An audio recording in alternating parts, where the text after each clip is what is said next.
Okay, good afternoon everybody, and welcome to my presentation. During this 20-minute presentation, I will try to present you some of the findings that I have discovered while doing some researches on my car. I will probably not have the time to get very much into detail, since I have 20 minutes, but do not hesitate to come and see me after the talk. I will gladly discuss that with you. As you will see, I have mainly focused on analyzing the multimedia unit of the car. And this paper has been prepared with my colleague and friend Florian Gaultier, aka Agix, and he is currently busy playing the Capture the Flag game. I was also busy playing that game before the paper, but anyway we were losing, so that doesn't matter. Last but not least, I'm not a native English speaker, so if something is not clear or you simply do not understand me, do not hesitate to interrupt me. I will try to speak better. So today I will start by presenting myself, explaining who I am, and I will try to explain why I decided to do some research about the firmware of the car. I will then present the models on which I did my research, and I will try to explain how to find the firmware of the car, because it's not always easy, how to upload the firmware on the car, and what are my main findings.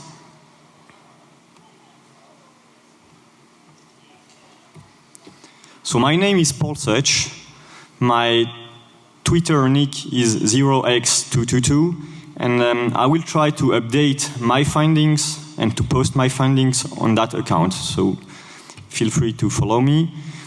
In my life, I'm a security engineer for a Swiss company called SCRT, based in Lausanne, so near Geneva, and we are specialized in ethical hacking, digital forensic, and IT security. My main hobbies are mountain bike, I'm also a guitarist, and I'm also a fan of motorsports. And this is the reason why I decided to mix two of my hobbies, IT security and motorsport.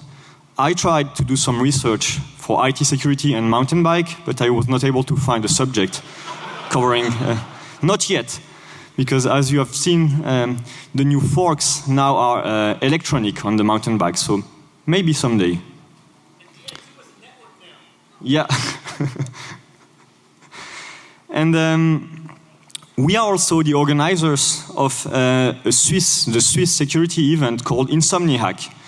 This is now the 8th edition. It will take place in March 2015 in Geneva. There is a Capture the Flag and some conference, and you are more than welcome to join us. So as I said before, the research was done with my friend Florian Gaultier. You can also follow him on Twitter. His nickname is Agix ID. So why I have decided to do some research on hacking car firmware? Well, for fun and profit, of course. No, a lot of researches have already been done regarding CanBus, ODB2, and so on. And I wanted to try something else, and as you know, the car entertainment system is the unit that can play the music, that can do the navigation, that can connect to your phone, but it can also do much more than just entertainment. Most of the car entertainment system today can also control the lights of the car, control the locking of the car, the heating system, the auxiliary heating. A lot of options are possible to control using the car entertainment system. So it sounds interesting. And today, I have discovered that a lot of cars have built-in options like television, like Bluetooth, like auxiliary heating that are just software activated. So it sounds interesting. The main model on which I did my research is a Volkswagen Touareg, the second version of the Touareg. from 2011. Well, I live in Switzerland, as I said before. I'm living at 2,700 meter high, so I need a car that can drive on the snow. And this was an interesting car because the multimedia unit is quite modern. It was possible to do a lot of things with that unit. And last but not least, this is an important detail. This is my everyday car. So it was not a car dedicated to my research, and this is a detail which is very important. You will understand why later on. The multimedia unit of that car is called the RNS 850, and this is a unit that you can find in other cars, like some Audi models. I think it's the Q7, but I'm not sure. And in Audi, it's called the MMI 3G. You can also find the same unit in some Bentley car, I think. You can find that in several brands.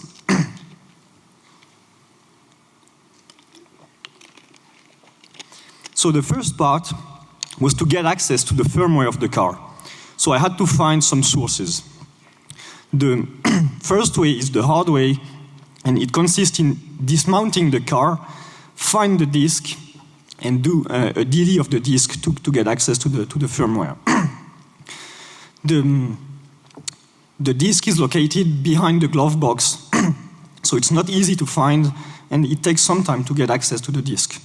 So I discovered that after breaking the car. So now you know where to find the disk. This is not the way I've chosen initially. You have a second option, which is to find an RNS 850 on eBay. The problem is I'm not sure the disk would be sold with the unit. I was not sure if the disk was part of the car or was part of the unit. So this is not the option I have chosen.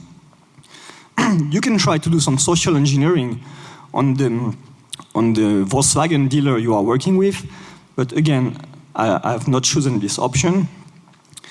For some models, I have discovered that the firmware of the multimedia unit is upgraded every time that you upgrade the GPS.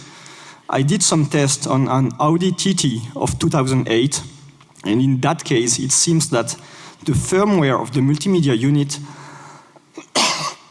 is included in the CD that you get to upgrade the GPS, the maps of the GPS. And the final option is just to use Google. If you Google update firmware and the exact model of your multimedia unit, it's quite easy to find someone that will accept to sell you the firmware of the car. Probably it's a mechanic that is trying to sell it, but anyway, that works. So that's how I did to get access to the firmware.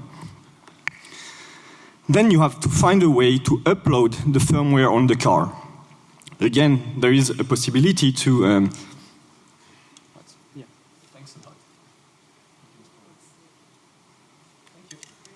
No, that's okay. Thank you.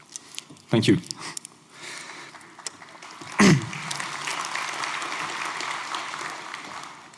And that's a Ricola. It's made in Switzerland, by the way.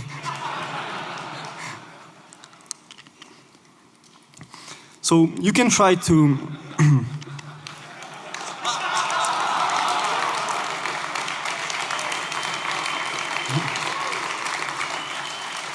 No, keep going. Okay. So again, you can try to upload the firmware by dismounting the disk, getting access to the disk, and pushing the firmware on the disk. But there is another solution which is easier, which consists in finding the magic combo. On most of the car, if you find a special combination of key and you hold the keys during 3 to 5 seconds, you can get access to a menu that will allow you to upload the firmware on the car. I am sure it can wait.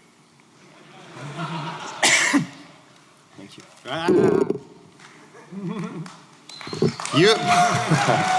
All right, come on.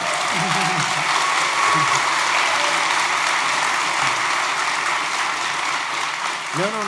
This is now we do this. Okay, sorry. He's not from this country. We're helping. Cheers. Thank you. How's he doing, everybody? Is he doing good?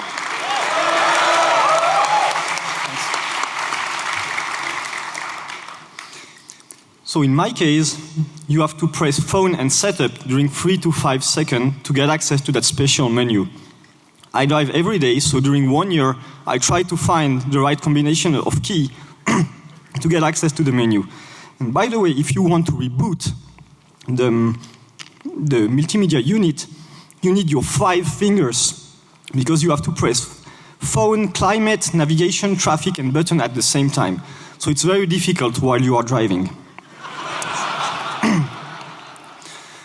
Once you manage to get access to the menu, as you can see on the screen, there is, well, my car is in French, so it speaks French like me.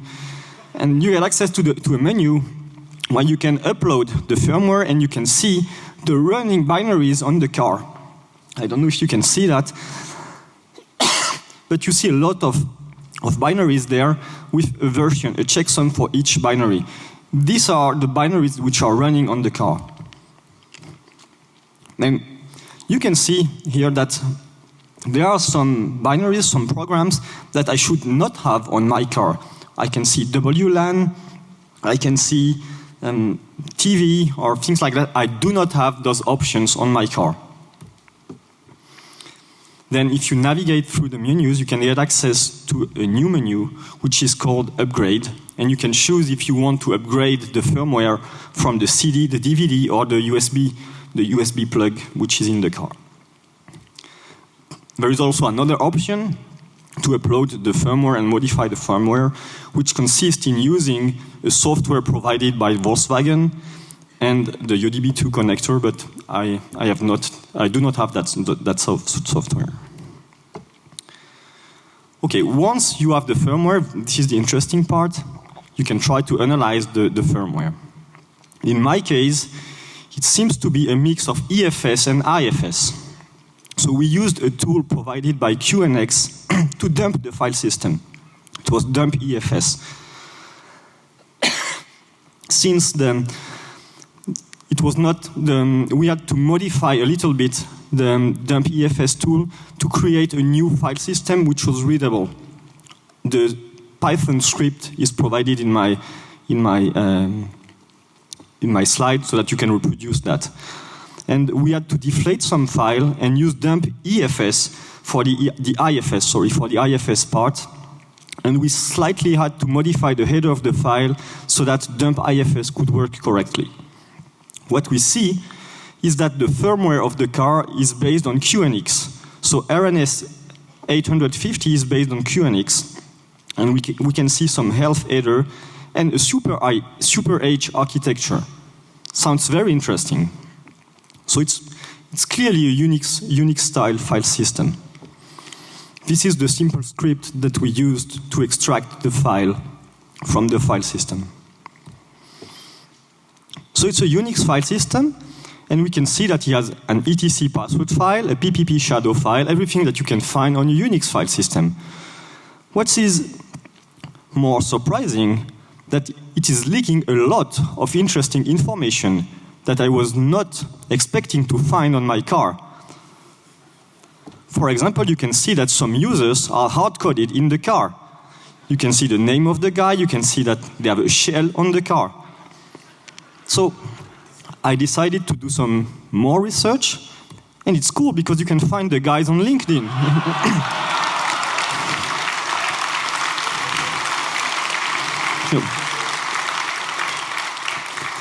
So it seems that those guys are working for the manufacturer of the car or some company that have been subcontracted to write the maybe not anymore to write the firmware. But there are some other things that are interesting. I think that leaking internal IP range is also good practice, isn't it? As you can see, again, in the firmware of the car, you can see the internal IP range of what seems to be Audi or Volkswagen. And yes, the car can do some Wi-Fi, and there are some SSID pre-configured inside the firmware. So, yeah, it looks like the person who developed this firmware are not very keen on IT security. So, I did some research and I tried to modify some files on the car, and at first it worked. So I was able to push some new files on the car. And one day I tried to modify another file, which was the pre-configured answer for the SMS. And long story short, I finally managed to brick my car. And yeah, it's a very heavy brick. I don't know exactly why, because I have not been able to understand how the checksums are calculated. And it really happened, as I said before, when I was trying to replace a very dummy text file. So maybe something wrong happened just when I was uploading the file. I don't know. It took 3 months to fix the car. It was really long because during that time, the car was not working as expected. And first, I bring the car to a first garage, and they said, "We are sorry, we do not understand what's happening." I had to send it to a second garage. They were not understanding either. So I told them, okay, a friend of mine told me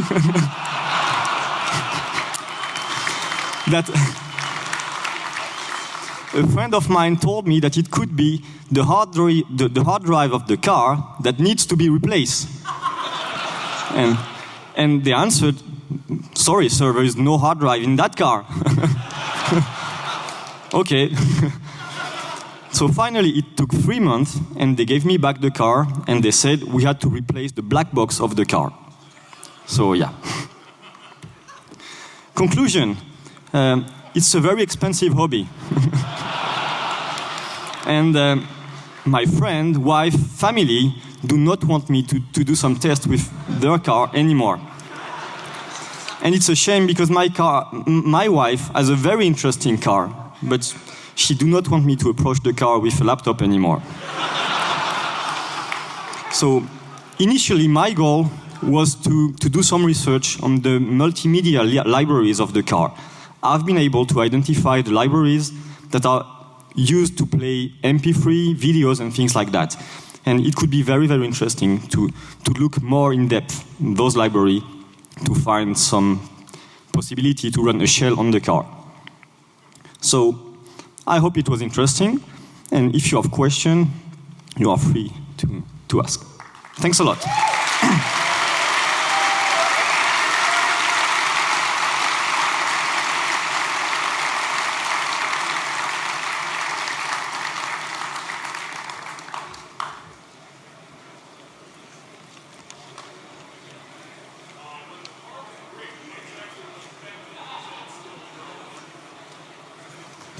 When the car was bricked, it was still possible to drive, but I had no GPS. It was not possible to use central locking. It was not possible to turn on the light and turn off the light when I was arriving home. It was not possible to control the heating of the car. Yeah, it was... Sorry? The window still worked, yes.